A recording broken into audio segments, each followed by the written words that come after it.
This report compiles cases and matters involving the lawyer's oath and the legal profession.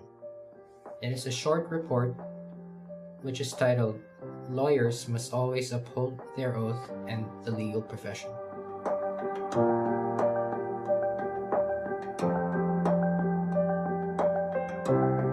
A lawyer is that class of persons who are by license officers of the court, empowered to appear, prosecute, and defend, upon whom which peculiar duties, responsibilities, and liabilities are devolved by law as a consequence. An attorney is a person set apart by the law to expound to those who seek him the law of the land relating to high interests of life, liberty, and property.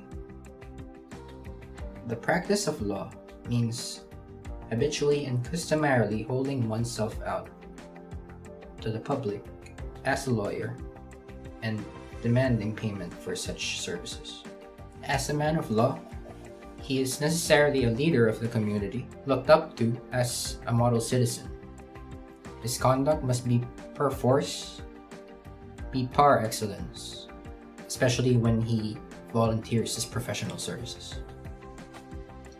The standard of professional integrity, which is applied to people who are admitted to the practice of law, is not satisfied by conduct that merely enables them to escape criminal liability.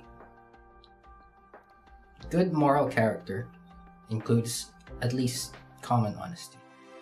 In the Philippines, where the stability of the courts and of the government depends upon the approval of the people, it is essential that the system dispensing or establishing the arms of justice need to be kept in such standard as to leave no doubt upon its administration, its integrity, and its impartiality.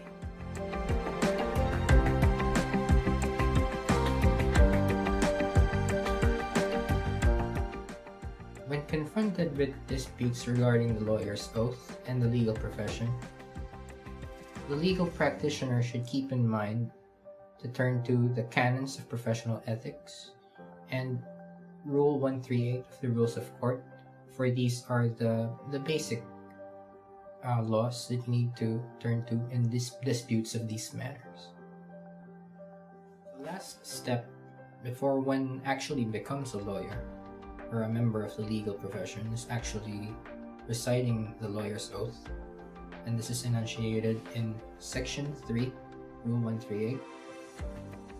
As the writer for this annotated work that I based this report on was reporting, he stated that when he actually recited his oath along with his fellow members, he noticed that these people who were reciting with him did not really take the meaning of the words they were reciting to a level in which they would understand its sanctity or take it seriously, for that matter.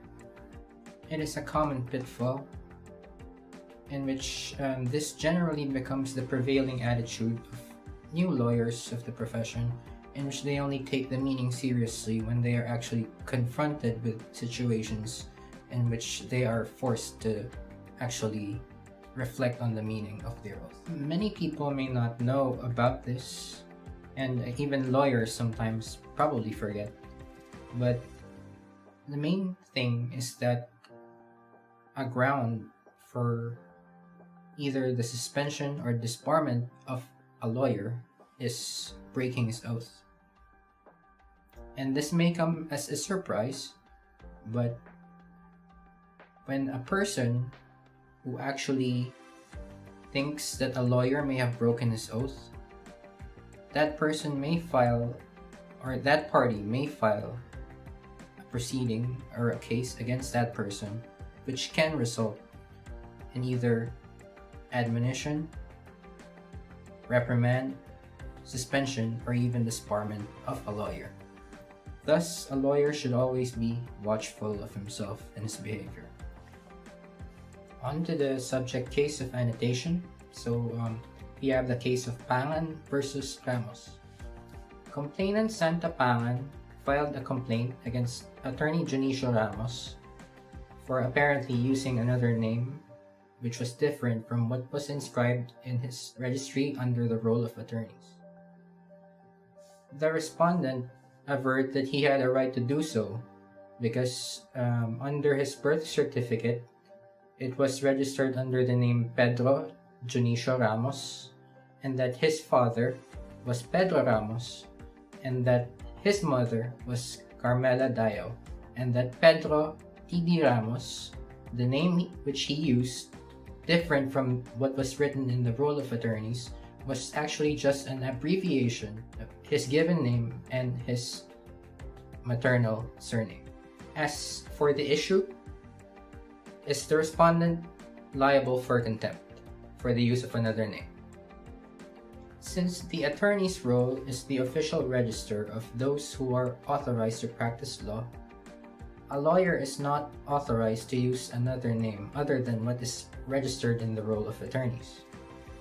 Thus, it was held that his overt act demonstrated a lack of honesty or candor in his practice, and he was then severely reprimanded for his action.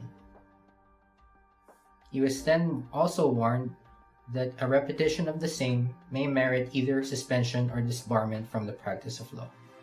The decision on Attorney Ramos's reprimand was anchored on a violation of the lawyer's oath, particularly the part that says, "I shall do no falsehood."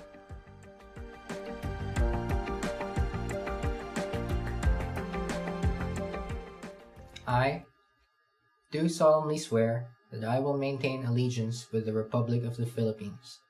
I will support the Constitution and obey the laws as well as the legal orders of the duly constituted authorities therein. I will do no falsehood, nor consent to the doing of any in court.